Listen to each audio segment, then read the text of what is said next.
there is a language in your heart. Speak. You can't express that heart. You can't just see someone, you can't even express why this specific person. That's a secret. That's from Allah Tabaraka wa Ta'ala. I got a relationship with a guy, and then I found out he has rage problems.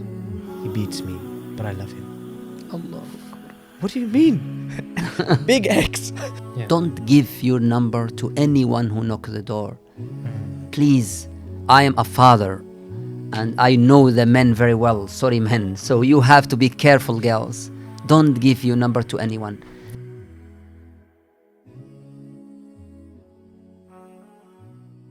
Welcome back to the Roots podcast. You should know who all of us are because you should have watched the first part of the marriage podcast. But if you didn't, do that. And if you're still not going to do that, my name is Hamza and I am a student at Manchester University and I'm with Ustad Hisham and Sheikh Shaybani. And you know what, Ustad Hisham, let's do a very quick overview of what was that first episode about and why is it important that they watch that before this. First episode was about, you want to drive, you need an L plate. You're a learner. I was waiting for when that analogy would come. Yeah. So, when you start driving in the UK, when you start learning to drive, you get an L plate at the back of your car for those who are not from the UK.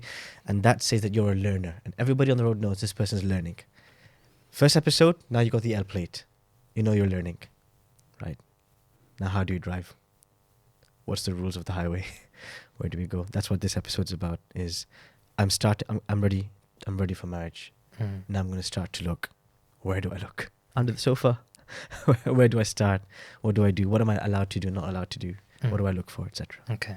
So they've checked that box for that first episode. They're ready. They've got their L plate. They're learning. They've got those very important minimum requirements that we talked about in all the different areas that we talked about. And now they're confident that they're ready. And really the discussion now is, okay, once I'm ready, what do I look for? What characteristics do I look for? I've got my own checklist now ticked. What is the checklist now for the person that I'm looking for? And once I have that checklist, how do I go through the motions of getting to know that person? Those are the main topics at hand. And let's start off with that very first thing, which is I've done my checklist. What is on the checklist of the potential spouse? Very good question. And I think this time we should start with ladies, not with the men. Okay, so I will talk to ladies now. What you should look for the potential. Prophet sallallahu alaihi wasallam give us two main points, two standards. He said, إذا جاءكم من ترضون دينه وخلقه فزوجوه. If you find someone, he has a good religion and perfect character, then marry him. This is a good chance. Don't lose that chance. Here we have to reflect a bit. Prophet ﷺ said, his religion and his character or his manner. We usually know that the manner or character is a part of our religion. So why Prophet ﷺ said religion and character? He want to emphasize one very important part of our religion, which is manner. Because many Muslims, when they come to the religion, they thought the religious man is that man who pray in the mosque 5 times in the first line, has a beer, he always good with his parents. However, I know some people like this, but when they get married, they become another person. They become very harsh to their spouses. What's the problem then? The problem is in their character. Prophet ﷺ emphasized a manner. And the manner here is a specific manner. How to deal with opposite gender. That's very, very important. That's a type of skills. How to deal with opposite gender. That's why I say to many of my students, female students, one sign to know that potential is a good in his character, ask about his relationship with his mother.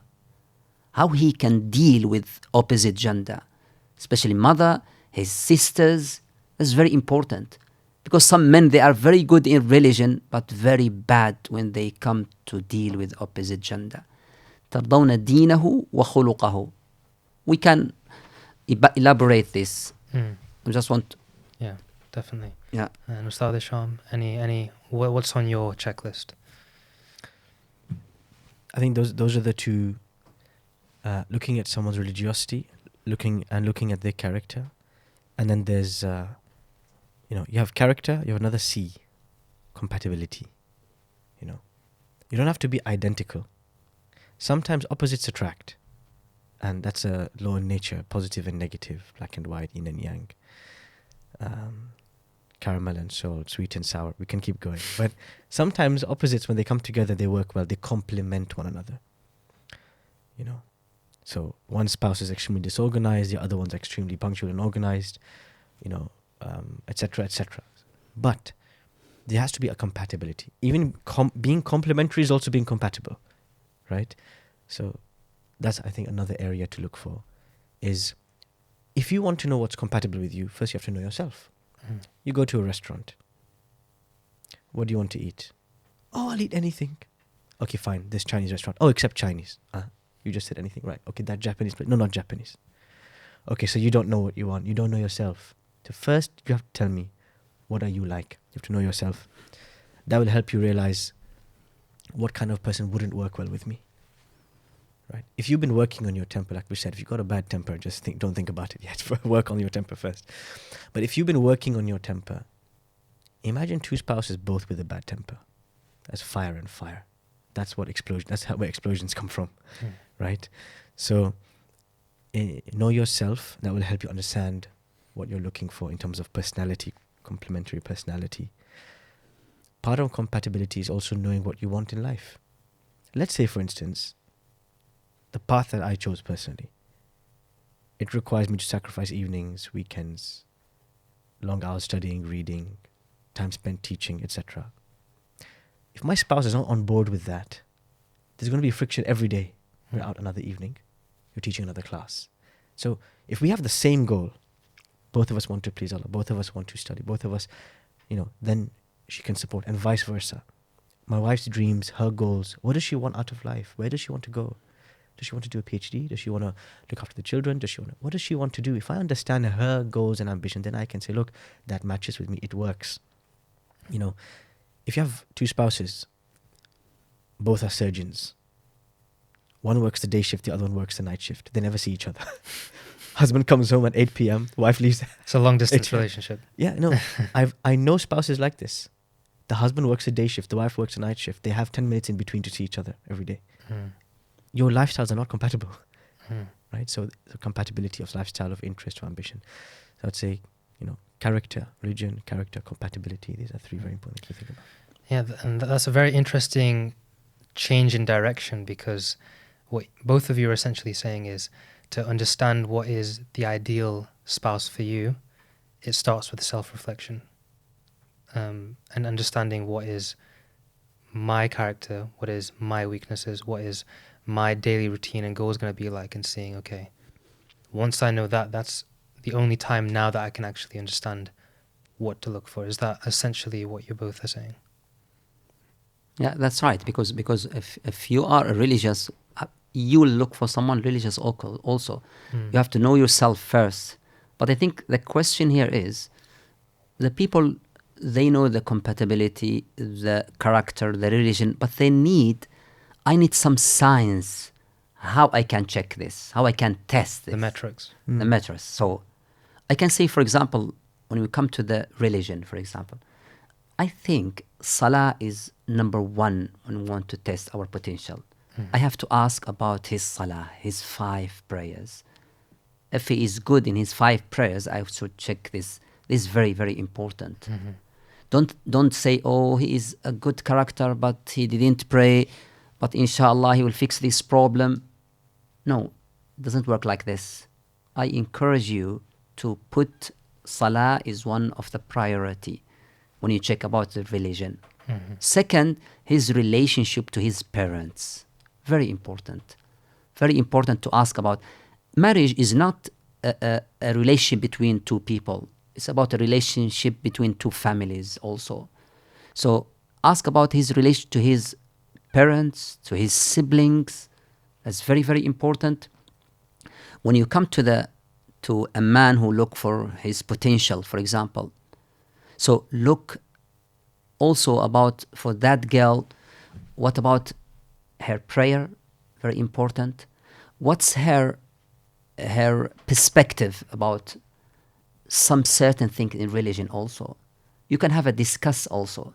What's about the ideas? Nowadays we have a lot of ideas, for example. Maybe she have a different idea from you about what is marriage, even what is marriage from the beginning. So ask about this, have a discussion about these things. Yeah. Just regard to the compatibility, don't just understand compatibility as identical. No, you are different character and she's different character. However, if, as Ustad Hisham said, you have a bad temper, for example, or high temper, it's difficult to have the same person. If you have something, you have lack in something, don't take someone who have the same things. That's not a good. But Yeah. you can complete each other if this is the case. Yeah. I think this is also, but again and again, to read about the seerah of the Prophet ﷺ and how he deal with his spouse, with his wives, very, very important. Will give you a lot of things how to deal with women as a man, or talk about how his wives, they talk about how they deal with the Prophet ﷺ. That's perfect family can give you a lot of information and experience. Yeah. So we've discussed the top priorities in terms of questions to ask, things to look for. Do they pray their 5 daily salah? Do they have that compatible characteristics? And that doesn't mean identical, it means compatible. Is our daily life compatible? How do they treat their mother? How do they treat their family? What else is absolute top priorities when thinking about questions to ask? I think also it should ask about her parents. Are they together or they are separate? It's a very important question. And if they are separate also, did that affect the children or not? That's very important. Are they separate also? Okay, but are they still there's some type of agreement, for example? I think another question also is, what's the background of that girl or the background of that man? Ideas is very important nowadays. You find some people, they graduate from university, but how they look at the life is just there's a lot of lack of understanding what life is about. That's very important. And how do you know that? By a short conversation. You can know, is this the mature, mentally mature for ideas and perspectives, for example? I think that's another thing also. Yeah. Any from you, Ustad Hisham? I'd say, Sheikh Shaybani has been talking about signs that are easy to pick. The sign of compatibility, I think, is a flowing conversation. Let's say I visit Sheikh Shaybani and we don't know each other. I visit you, Hamza. And you visited me, right? And yeah. Ustad Hisham, how are you? yeah. That's when okay, there might be awkwardness in the beginning, right? And that's natural. First conversation, that you're both feeling a bit awkward, a bit nervous, fine. Second conversation, maybe third conversation. If you're not able to hit it off as a chat, then how will you live together? We can't even have a conversation. We don't share any similar interests. After about 10 minutes, I start looking at the wall. So This is an interesting color. I'm stuck. I don't know where. So if it's not awkwardness and nervousness, right? If you genuinely, you can't actually hit it off in a conversation, it's probably a sign that compatibility-wise, there's a gap. Okay. That's a good example, yeah. So those are kind of the big things to look out for. Let's discuss a few of those things that we haven't discussed. And I'd like you to actually rank how important really is this? Is this something that I should, consider as a big thing? And the first thing that a lot of people talk about is ethnicity. Does the ethnicity need to match? How important is it that the culture is the same? Very important question. This is one of the main issues nowadays. Look, I will relate it to the compatibility also. The new generation, they don't have majority of them, they don't have problem with ethnicity. And the old generation, their parents usually, no, you can't marry this man, no, you can't marry this woman because of different ethnicity. In Islam, there is no issue with ethnicity. We are all from one family, Adam and Hawa. This should not be a barrier, just because the different ethnicity. However, we should look at the compatibility here.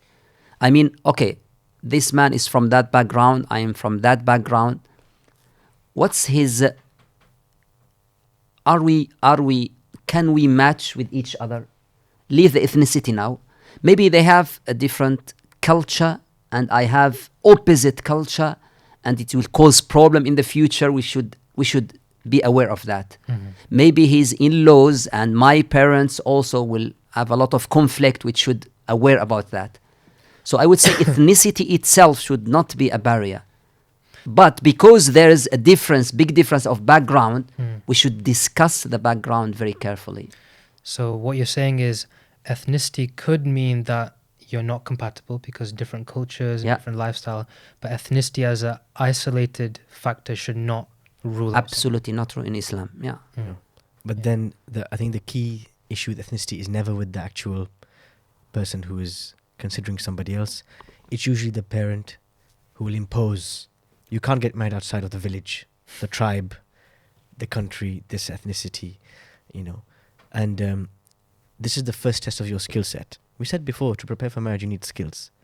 One of them is negotiation. If you can't negotiate, politely, gently, lovingly with your parent, but assert I want to marry this person. They're from a different ethnicity, but they have such a beautiful character. They have such an amazing love for the deen. They pray the night prayer. They're doing so well in their career. They're going to serve you well. They're going to look after you as parents. They're going to respect you. Let's not make ethnicity, So you can try to negotiate. You can try to approach it. I always tell university students, fresh graduates, early career professionals, who are like, my parents are blocking the marriage. I want to marry this person, but I'm Pakistani, they're Iraqi. I'm Somali and they're, Australian. And my parents are saying, no, you can't. Okay, I'd say, try to negotiate.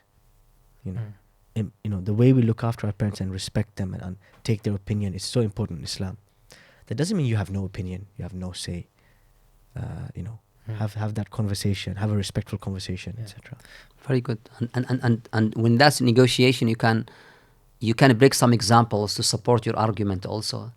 That's Prophet sallallahu alaihi wasallam get married. One of his wives is from different ethnicity. He get married with different tribes also.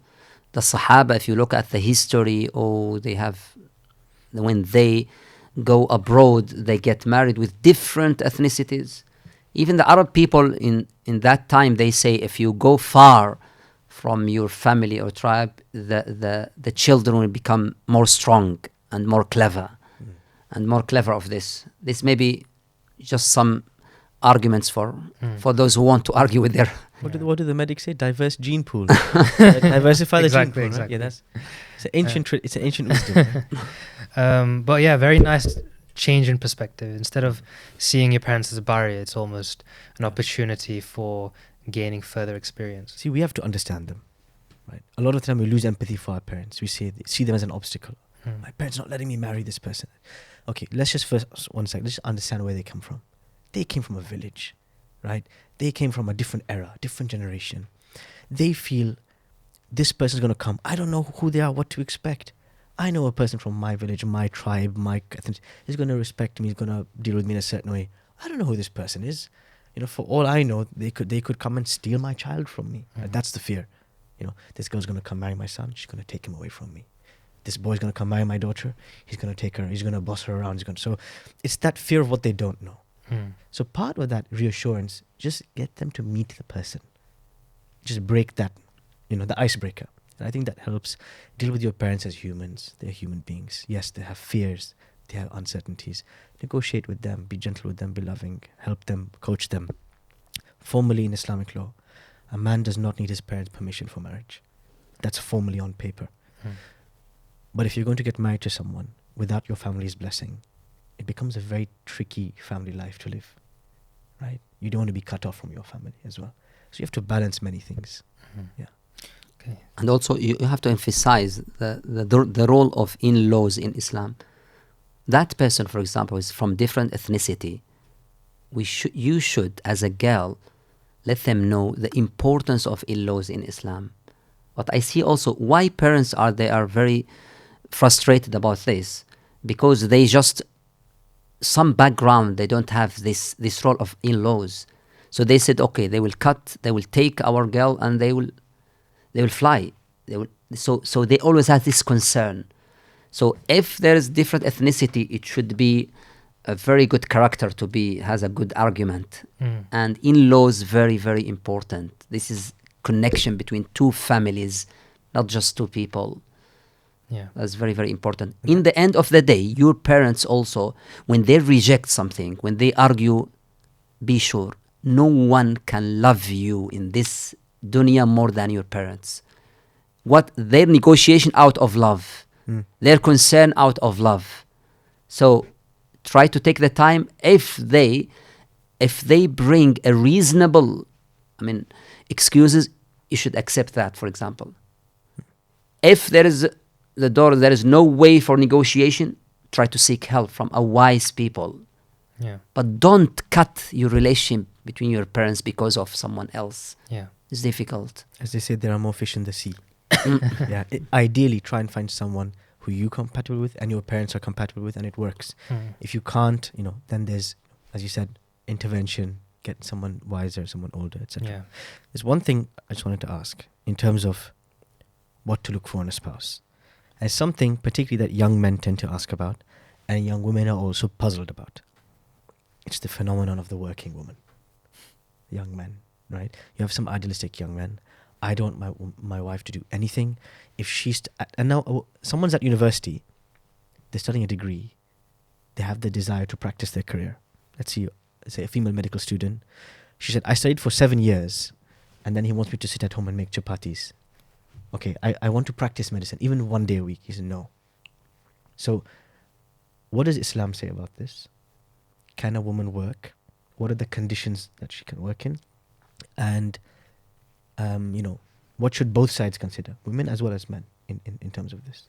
For example, very good question. Before I ask, just this type of points very important to make it very clear before you get married. Very, very clear. When you come to the job, because this is can break the whole relationship. In Islam, women can work with some conditions. Woman is like man. She can work because she graduated from that university. She can work, but that type of work, she should be not lose her modesty in that type of work. Should be, and she should make a balance between her home and the job. Because also, I want all my daughters here to know this. In Islam, the home is very, very important for women.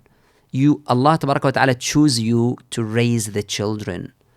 You can have balance between work and home, but don't think when we say you have to take care of your children that it means you are in second stand or you are in what I can say. You're in secondary status. Second status. No, at all.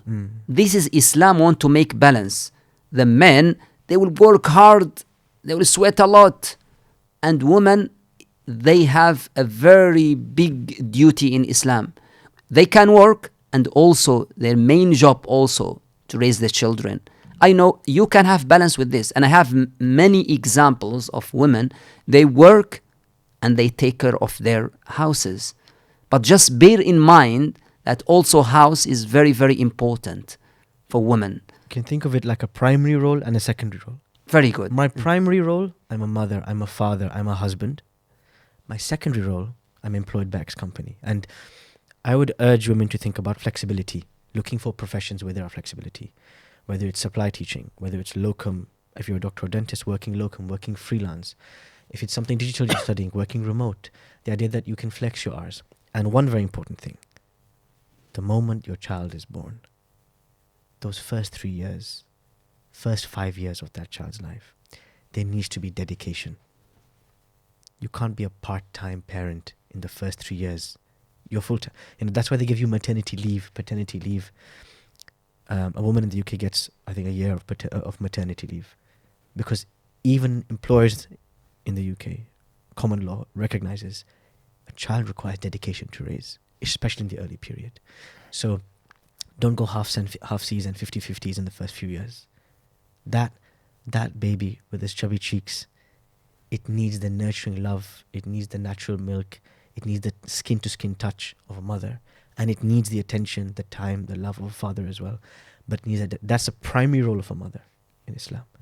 And the secondary role should not supersede the primary. And that's, I think, the main point there. But nice way to put it.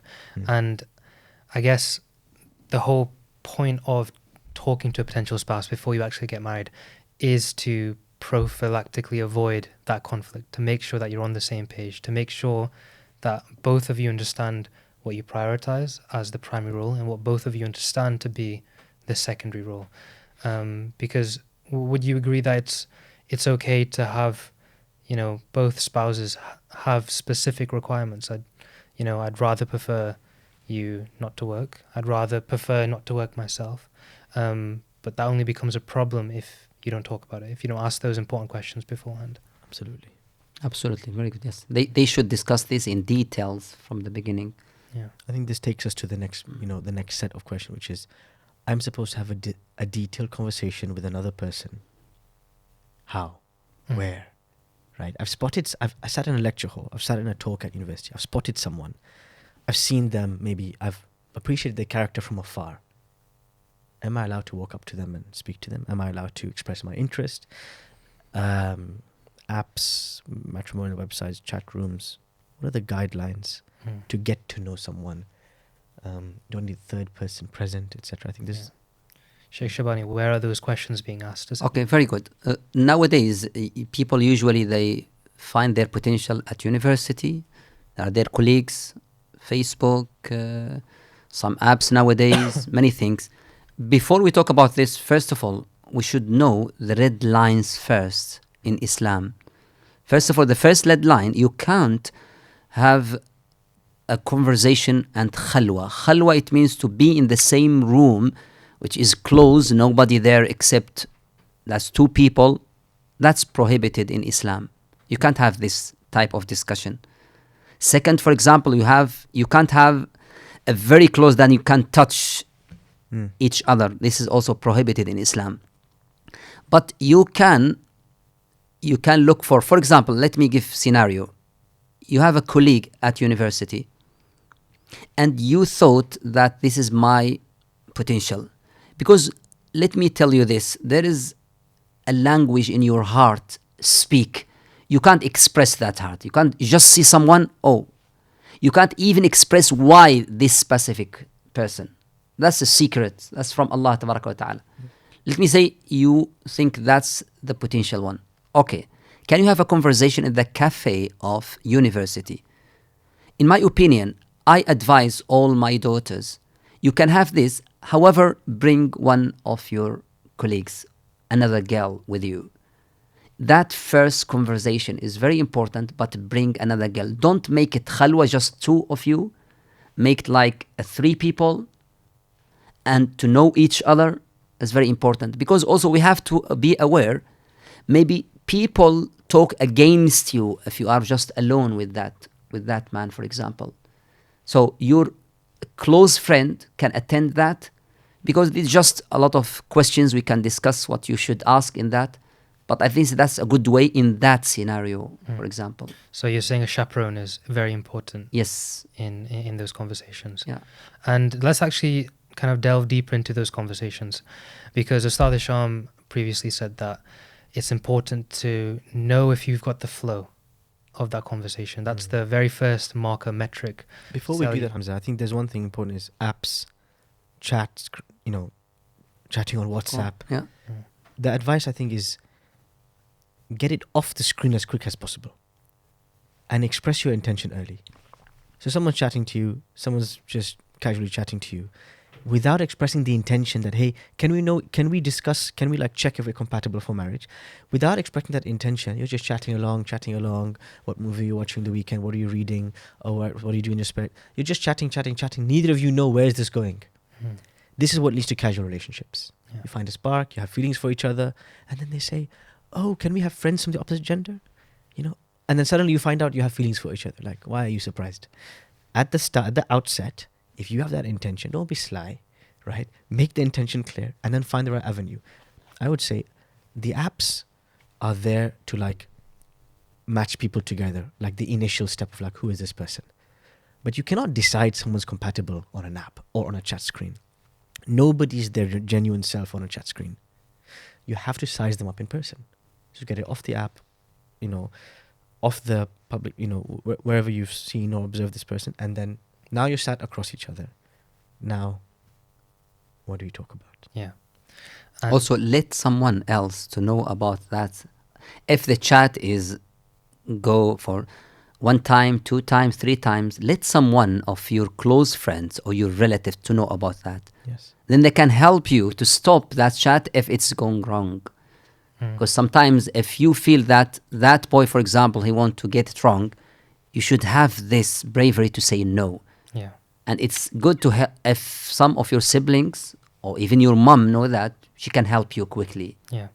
Yeah. And there's Very one point, important. you know, just what Sheikh said there.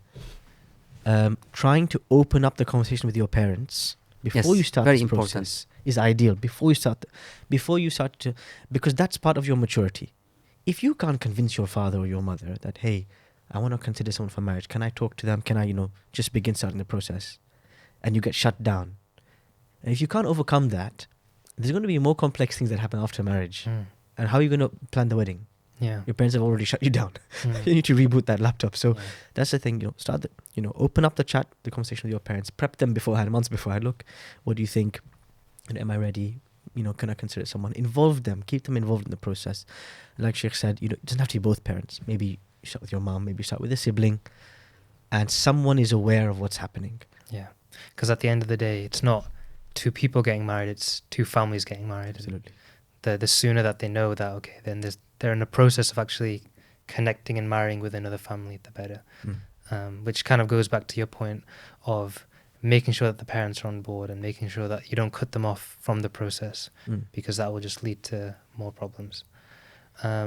So let's say we've told our parents, we've got that chaperone, we're in that coffee shop, we are looking at our potential spouse across the table. And here's where I think there's a blurry line, because Ustad Isham, you mentioned that the most important thing to know if you're compatible is, can you have a flowing conversation with that person? And my rebuttal to that is, how do you know it's a flowing conversation and not flirting? That's the big question. How do you actually conduct yourself, essentially, when you're meeting that potential spouse?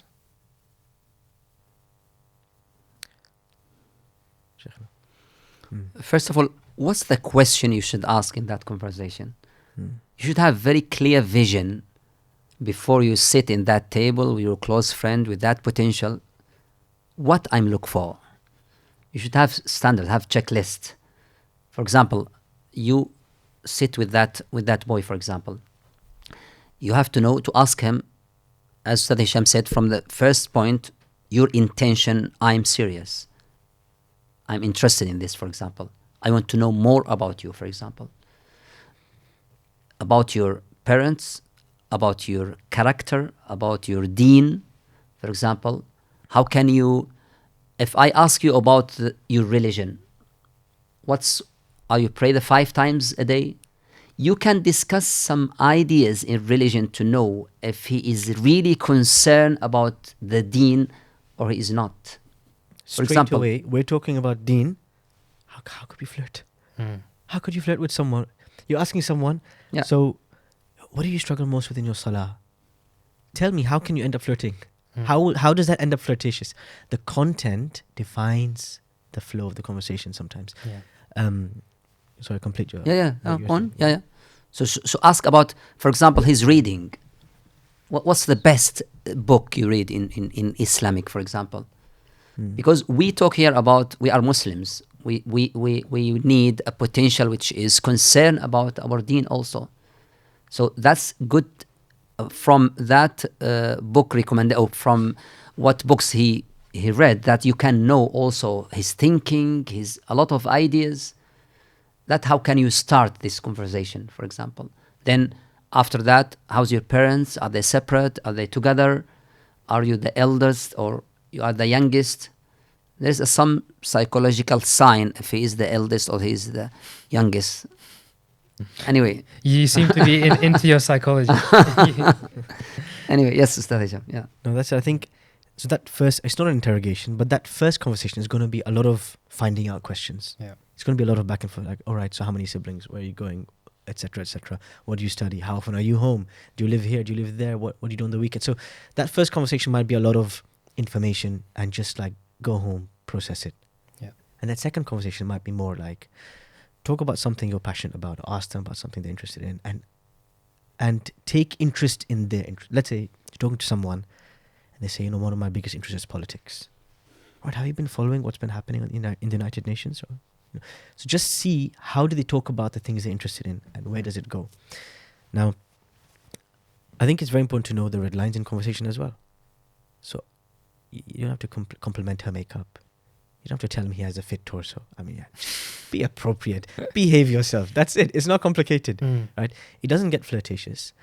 And you just think like, this is where bringing your friend counts.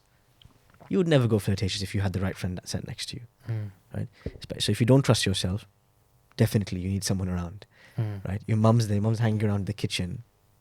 You start being flirtatious, the slipper will fly from the kitchen straight for you. So this is where that helps you with the caution, right? Having another person present, even if they're just roaming around nearby on another table watching you, you have that consciousness, that social consciousness. So those checks and balances help you keep the conversation halal. Yeah. And, yeah.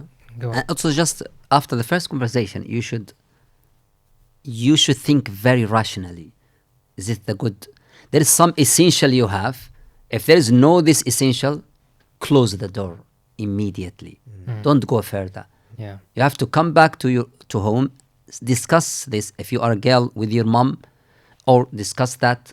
If you are with your close friends, if you are a man or your father, discuss rationally.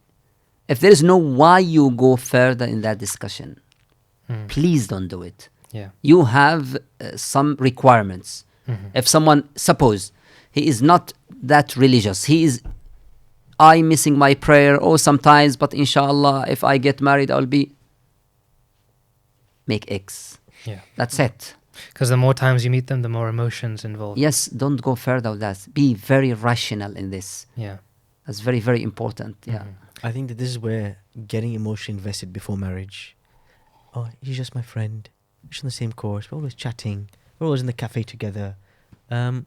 Be careful, my friend, because then you end up in the situation. There's a real message I received the other day. I got in a relationship with a guy, and then I found out he has rage problems. He beats me, but I love him. Allahu Akbar. What do you mean? Big X. Sheikh Shaybani said, this is a big X, finish. But this is why, don't get emotionally invested. Keep it professional. Limit the number of conversations until you know what you're doing. This is where the boundaries, the checks and balances come Also in. the lines. Yeah. From that first conversation, okay, can I have your number? No, you have your number. This is red line also. Because if you are not, you have some requirements. Okay, you are both at university. You can meet another day also in the same time, in the same place, with that close friend also gathering. And you can think rationally. Yeah. Don't give your number to anyone who knocks the door. Please. Yeah. I am a father and I know the men very well. Sorry, men. So you have to be careful, girls. Don't give your number to anyone. Yeah. Because if you open that door, you'll find someone who is very good in words. Say very romantic words, very nice words. You have to think rationally in that stage, Yeah. not emotionally. Don't open the floodgates. Yeah. Yes. So unfortunately, we are running out of time. But just to finish on a final message, which is, let's say, okay, it's not an ex. Okay, you feel happy. You've had those conversations, 2, 3, 4. how do you know it's the right time to put the lock on, twist the key, throw it away? Yes, this is the one. I want to lock this person in. Let's go for it. How do you know? When is the right time to decide? And what are the metrics to feel confident that that's the correct decision? For me, you have to ask your mind and your heart both. Your mind is about the rational questions. Okay, all my requirement is there. I discuss this with my mom, with my father, with my siblings, with my close friends. I seek help from wise people. Everything rationally is okay. Now I have to ask my heart. Marriage is not about rational things also. There's something secret in your heart tell you that's my potential. The spark. If you feel that, go and pray to Raka Istikhara. Oh Allah, I did my best. All the research I did, but I don't know the ghaib, the unseen. Now go and make 2 Raka Istikhara and then go forward. Because we have to mention something. That's conversation which is nowadays, from the first time, if you are interested, one of your parents should be aware about that. They will help you a lot. They have a lot of experience. Yeah. So they will help you a lot. They will say, okay, what do you think? But oh, no, go forward. I think this is the right one. Then he come and meet the parents and then have another conversation. There, your parents will tell you also about their background. Yeah. Bring it here. Okay, no, I think this is the right person. No, I think there's something you didn't realize. Yeah. Because you are guys still young people also. You need also someone who has experience to help you in this. Not because you are not mature, because this is need a lot of experience also. Yeah. Only this, yeah. And Ustad Isham, on a final note, Sheikh Shaybani mentioned istikhara.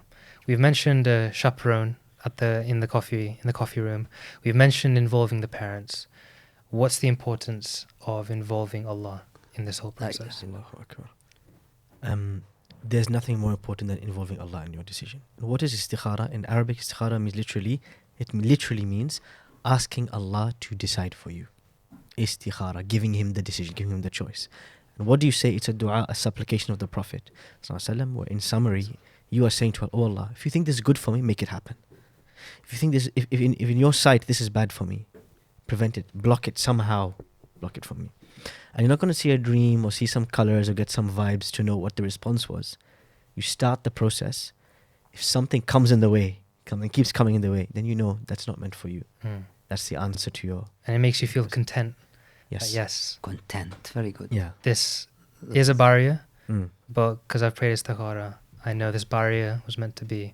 And, you know... There's more fish in the sea. Exactly. Don't get so emotionally overinvested that if you see too many barriers, you say, no, I'm going to stay here for 5 years, I'm going to wait 10 years. No, it's okay. Yeah. If you can't, move on. Yeah. Sheikh Shaybani, Ustad Isham, Jazakallah khair again. And Assalamu alaikum wa rahmatullahi wa barakatuh. Alaikum salam.